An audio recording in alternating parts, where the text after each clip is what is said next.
సిటీలో ప్లాట్ కొనండి. ఫ్యూచర్ లో మీరు కోటీశ్వర్లుగా మారే అవకాశం కోసం వెంటనే మాకు కాల్ చేయండి. నమస్కారం. కార్తీక పురాణం 18వ రోజు పారాయణలోకి వచ్చాం. దీపస్తంభం పగిలి, స్తంభదీపం పగిలి అందులోంచి వచ్చినటువంటి పురుషుడు ఎన్నో రకాల వేదాంత విషయాలన్నీ తెలుసుకుంటున్నాడు. ఏం పుణ్యం కలిగించేవేమిటి, పాపం కలిగించేదేమిటి, ఇవి తెలుసుకుంటున్నాడు. అందులో అతను తెలుసుకుంటున్నటువంటి చాలా విషయాలలో కొన్ని విషయాలు విన్నాము, ఇప్పుడు మరికొన్ని వినబోతున్నాం అన్నమాట. ఉద్భూత పురుషుడు ఇట్లా అడుగుతున్నాడట, మునీశ్వర, నేను అనుగ్రహించబడ్డాను, నీ దర్శన ప్రభావం వల్ల జ్ఞానవంతుడినయ్యాను. నువ్వే నాకు తండ్రివి, సోదరుడవు, గురువువి కూడా. నేను నీకు శిష్యుణ్ణి. దరిద్రుడనై మొద్దుగా ఉన్న నాకిప్పుడు నువ్వు కాకపోతే గతెవరు? పాపవంతుడైన నేనెక్కడా, ఇలాంటి సద్గతి ఎక్కడ?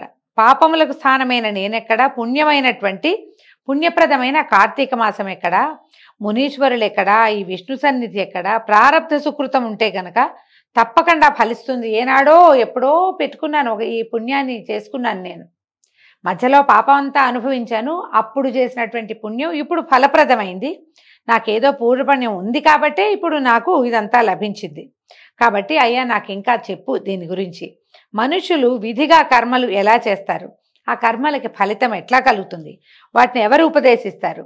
ఏ కర్మ అయినా చేయటానికి ముఖ్యమైనది సరైన కాలం ఏమిటి? అసలు కర్మలంటే ఏమిటి? ఇదేం కోరి ఈ కర్మలన్నీ చేయాలి మనం? ఈ విషయం అంతా వినగోరి ఉన్నాను, నాకు చెప్పు. నీ వాక్యాలు అనేటువంటి వజ్రాయుధంతో నా పాప పర్వతం అంతా హతమైపోయింది తండ్రి. నేను ఇంకొంచెం పుణ్యం సంపాదించుకుంటా, మరికొన్ని కొత్త విషయాలు తెలుసుకుంటాను అని అడిగేసరికల్లా ఈ అంగిరసుడనే మహాముని ఇట్లా చెప్తున్నాడట, ఓయి, నువ్వు అడిగిన ప్రశ్న బాగుంది నాయన. లోకహితం కోసమే నువ్వు అడుగుతున్నావు. ఈ ప్రశ్న నీ ఒక్కడికే కాదు, ప్రపంచానికే దీనికి సమాధానం కావాలి. అందుకని నీ ప్రశ్నకి సమాధానం చెప్తాను.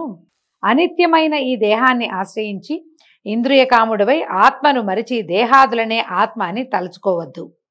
ఆత్మకెప్పుడు సుఖదుఖాది ద్వంద్వాలు లేవు. అవి కేవలము దేహానికి సంబంధించిన ధర్మాలుగా మాత్రమే ఉంటాయి.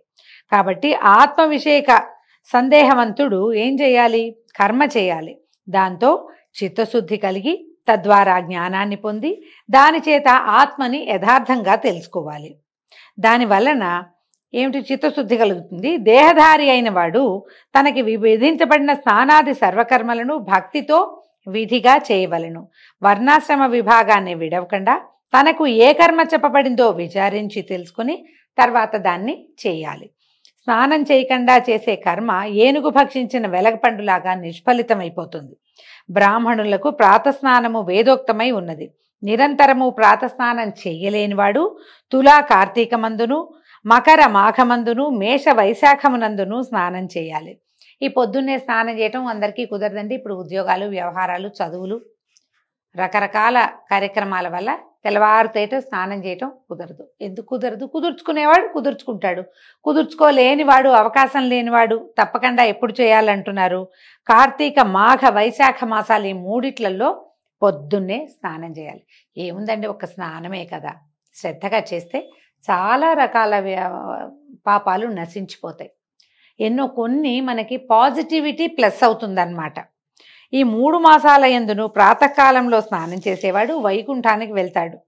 చాతుర్మాస్యాది పుణ్యకాలములందును చంద్ర సూర్య గ్రహణములందును కూడా స్నానం ముఖ్యం. ఇందులో గ్రహణములలో గ్రహణకాలమందే స్నానం మరీ ముఖ్యమైనది.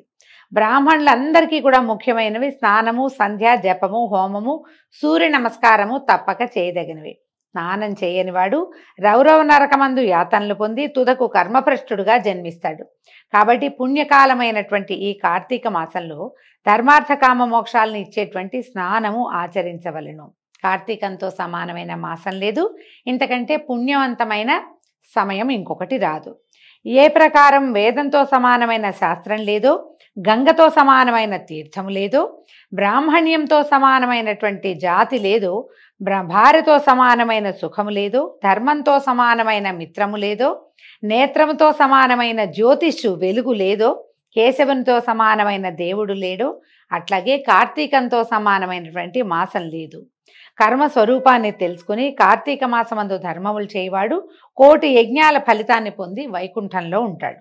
అయితే ఈ ఉద్భూత పురుషుడు ఆ స్తంభంలో నుంచి వచ్చాడు కదా, అతను అడుగుతున్నాడు, అయ్యా చాతుర్మాస్య వ్రతం అని అన్నారు, అదేంటండి అది పూర్వం ఎవరితోటి చేయబడింది, ఈ వ్రత విధిని ఎలా చేయాలి, ఈ వ్రతానికి ఏం ఫలితం వస్తుంది, దాన్ని చేసేవాడికి ఎలాంటిది లభిస్తుంది, ఆచరించే మనుష్యుడు ఏ లోకానికి పోతాడు, అది చెప్పమన్నాడు. అనేసరికల్లా అప్పుడు ఈయన అన్నాడట అంగిరస్ మహాముని, పోయి నువ్వు మనుష్యులకి బంధువుగా ఉన్నావు, నీ ప్రశ్నలన్నీ లోకోపకారమే, లోకానికి ఉపకారం జరుగుతాయి అని చెప్పి ఏం చెప్పారట, విష్ణుమూర్తి లక్ష్మితో కూడా ఆషాఢ శుద్ధ దశమి దినమున పాల సముద్రమందు నిద్ర అనుమిషతో శయనించును. మనం తొలి ఏకాదశిగా చెప్పుకుంటాం కదా, దశమి వెళ్ళి ఏకాదశి రాగానే పడుకుంటాడు స్వామివారు, అందుకని దశమి అని చెప్తారు, కానీ మనం ఏకాదశినే నియమంగా చేసుకుంటాం.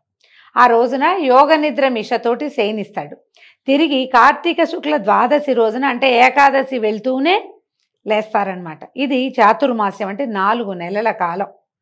ఈ 4 మాసాలు విష్ణుమూర్తికి నిద్రాసుఖాన్ని ఇచ్చేవి.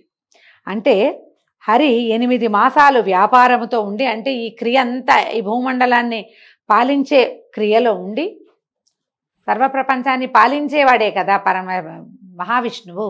పాలన కార్యక్రమం 8 నెలలు చేసి ఈ 4 మాసాలు విరమణ చేస్తాడు. ఆయన పాలనా వ్యవహారంలో లేడు, ఇక నిద్రపోతాడనమాట, పడుకుంటాడు. విష్ణువుకి నిద్రాసుఖాన్ని ఇస్తుంది కాబట్టి ఇది పుణ్యకాలం. ఈ కాలంలో హరిని ధ్యానించేవాడు విష్ణులోకాన్ని పొందుతాడు. ఈ 4 మాసాల్లో చేసిన పుణ్యకార్యాలు అనంతమవుతాయి. ఇది కూడా ఒక ప్రత్యేకమైనది. చాతుర్మాస్యం కొంతమందే పాటిస్తారండి. మనకి ముఖ్యంగా మనకి గురువులుగా చెప్పబడేవాళ్ళు, చతురామ్నాయ పీఠాలకి అధిష్టాతలుగా ఉన్నవాళ్ళు వీళ్ళందరూ, తర్వాత యతులు, సన్యాసులు, పూజ్య గురువులు, వీళ్ళందరూ కూడా చాతుర్మాస్య వ్రతం చేస్తారు. చాతుర్మాస్యం కొన్ని ఊళ్ళలో చేయాలని నియమం పెట్టుకుంటారు. చాతుర్మాస్యంలో ప్రయాణాలు అవి చేయకూడదన్న ఒక నియమం ఉంటుంది. ఎక్కడున్నారో అక్కడ ఉండిపోతారనమాట. దీన్ని బట్టి వారి శిష్యులు కూడా, సంసారులు కూడా, కొంచెం పెద్దవాళ్ళు అయిన వాళ్ళంతా ఈ చాతుర్మాస్య వ్రతాన్ని పాటిస్తారు. కారణం ఏంటంటే ఈ విషయంలో నారదుడికి విష్ణుమూర్తి చెప్పింది ఒకటి ఉంది. పూర్వం కృతయుగంలో వైకుంఠలోకమందు హరి లక్ష్మితో కూడా సింహాసనం మీద కూర్చుని సురకిన్నర ఖేచరోరగ గణముల చేతను స్వగణ భృత్యుల చేతను సేవింపబడుతున్నాడు. ఖేచరులంటే ఆకాశంలో తిరిగేవాళ్ళు, ఊరగులంటే సర్పాలు, వీళ్ళంతా ఆయన్ని సేవిస్తున్నారట. ఇలా ఉండగా భగవద్భక్తుడైన నారదముని కోటి సూర్యకాంతి గల వైకుంఠ లోకానికి వచ్చాడట. నారదుడు వచ్చి సింహాసనాసీనుడై 4 భుజాలు కలిగి పద్మముల వంటి నేత్రములతో ప్రకాశించేటువంటి అతి మనోహరుడైన విష్ణుమూర్తిని చూశాడు. చూసి ఎంతో సంతోషించాడట. అమితానందంతో ఆయన పాదాలకు నమస్కారం చేసి అడిగాడు, కుశలం కనుక్కున్నాడు. కనుక్కుంటే నమస్కారం చేసిన నారదుల వారిని విష్ణుమూర్తి కనుక్కుంటున్నారు కుశలం. నీవు సంచరించే స్థలాలయందు సర్వత్రా కుశలమేనా? ఋషుల ధర్మాలు బాగా ఉన్నాయా? ఉపద్రవాలు లేవు కదా? మనుష్యులు వారి వారి ధర్మములందు ఉన్నారా? ఈ విషయం అంతా ఈ సభలో చెప్పమన్నారట. అయితే ఆ మాట విని నారదుల వారు నవ్వుతూ ఇట్లా చెప్పాడట, ఓ స్వామి, నేను భూమినంతా తిరిగి చూశాను. వేదత్రయమందు చెప్పబడినటువంటి మార్గము విడువబడింది. కొందరు మునీశ్వరులు గ్రామ్య సుఖ లోలుగా ఉన్నారు. తమ తమ కర్మలను యావత్తూ విడిచారు. వారు దేనికేదో ముక్తులవుతారో నాకు తెలియకుండా ఉంది. కొందరేమో తినకూడని వస్తువులు తింటున్నారు, కొందరు వ్రతాలు మానేశారు, కొందరు ఆచారవంతులుగా ఉన్నారు, కానీ కొంతమంది అహంకార వర్జితులుగానే ఉన్నారు, కొందరు మంచి మార్గంలో ఉన్నారు, కానీ మరికొందరు నింద చేసేవాళ్ళుగా ఉంటున్నారు. కాబట్టి దేవా, ఏదైనా ఒక ఉపాయం చేత శిక్షించి ఈ ఋషీశ్వరులని నువ్వు రక్షించాలి అనగానే భక్తవత్సలుడు సమస్త లోకపాలకుడు అయినటువంటి హరి లక్ష్మితో సహా గరుకుమంతుడిని అధిష్ఠించి భూలోకానికి వచ్చాడట. ఆయన వచ్చి ఏం చేశాడు, విష్ణుమూర్తి వృద్ధ బ్రాహ్మణ రూపధారి అయి వేల సంఖ్య గల బ్రాహ్మణులున్న ఒక స్థలానికి వచ్చి సర్వప్రాణి హృదయగతుడు అయినప్పటికీ మాయా నాటకధారి అయి పుణ్యక్షేత్రములందు, తీర్థములందు, పర్వతములందు, అరణ్యములందు, ఆశ్రమములందు తిరుగుతూ సమస్త భూమి యందు తిరుగుతూ ఉన్నాడు. ఎక్కడెక్కడ చాలామంది జనాలు బ్రాహ్మణులు చేరతారో ఆయా ప్రాంతాలలో తిరుగుతూ ఉన్నాడట. ఇట్లు సంచరిస్తున్నటువంటి విష్ణుమూర్తిని చూసి కొందరు భక్తితో అతిథి సత్కారాలు చేశారు, కొందరు నవ్వారు. ఏంటి ముసలాళ్ళు ఎందుకు తిరుగుతున్నారు రోడ్ల మీద పడి, ఈ దారుల్లో ఎందుకు, ఎక్కడో చోట ఒక ప్రాంతం చూసుకుని కూర్చోవచ్చు కదా, ఎందుకు వచ్చిన తాపత్రయమని ఎక్కిరించిన వాళ్ళు కనపడ్డారు. కొందరు నమస్కారాలే చేసేవాళ్ళు కాదు, కొందరు అభిమానతులు, వీళ్ళని చూడగానే మొహం తిప్పుకునేవాళ్ళు, కొందరేమో వీళ్ళని తుస్కరించేసేవాళ్ళు. పెద్దవాళ్ళని చూసి గర్వితులుగా, అంటే యవ్వనంలో ఇవాళ్ళు ఉంటారు, రేపు నడివయసు రాదా, ఎల్లుండి వృద్ధాప్యం రాదా, అది వస్తుంది. కానీ వృద్ధుల్ని చూస్తే యువకులకి ఒక వేళాకోళంగా ఉంటుంది. నేను చాలా యవనంగా ఉన్నాను, నాకు చాలా బలం ఉంది, నాకు చాలా శక్తి ఉంది, నా చర్మం ఇలా ముడతలుగా లేదు అని రేపు నాటికి రాబోయేది అదేనని గ్రహించుకోకుండా ఉంటారు. గ్రహించుకోకపోయినా పర్వాలా, కానీ ఆ గ్రహించుకోకుండా ప్రవర్తిస్తే బాగుండదన్నమా. కానీ ఇలాగే విష్ణుమూర్తితోటి చాలామంది ప్రవర్తించారు. ఆయన భూమండలంలో చాలా ప్రాంతాలు చూసి వ్యక్తులు ఎట్లా భిన్నమైన ప్రవృత్తులు కలిగిన వారుగా ఉన్నారో చూశాడు ఆయన. కొందరు కామాంధులుగా ఉన్నారు, కొందరు ఆయా క్రియాకలాపాలు మానేశారు, కొందరు ఏకవ్రత పరాయణులుగా ఉన్నారు, కొందరేమో నిషిద్ధ దినాల్లో అన్నం తినేవారుగా ఉన్నారు, కొందరు ఏకాదశి ఉపవాసాన్నే చెయ్యరు వాళ్ళు, అదేమిటో అది మాకు తెలియదంటే అంటారు. కొందరేమో ఏ రోజును తినకూడదో ఆ రోజునే నిషిద్ధ వస్తువుని ఇష్టంగా తినేవాళ్ళుగా కనపడుతున్నారు. కొంతమంది మాత్రం ఆచారవంతులుగాను ఉన్నారు, కొంతమంది ఆత్మచింతన కూడా చేస్తారంటే మనం ఈ దేహధారిగా ఉన్నాము, కొన్నాళ్ళ తర్వాత ఈ దేహం విడవబడుతుంది అన్న ధ్యాస కలిగిన వాళ్ళు కొద్దిమంది కనిపించారు.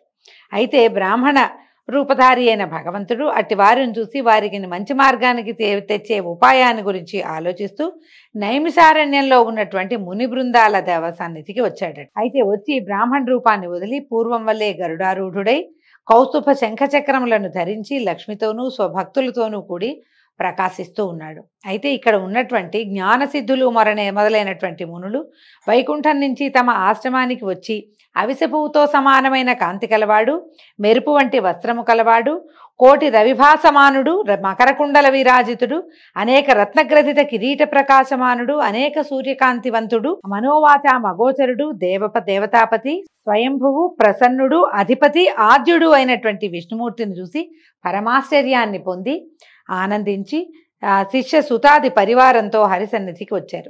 వచ్చి ఏం చేశారట, భగవంతుడి పాదాలకి అందరూ నమస్కారాలు చేశారు. ఆయన ముందు నిలబడి 2 చేతులు జోడించి అంజలిబద్ధులై వినమ్రంగా హరిని స్తుతించారట. దీంతో 18వ రోజు పారాయణ పూర్తయిందండి. రేపు ఉదయం 19వ రోజు మళ్ళీ కలుసుకుందాము. నమస్కారం.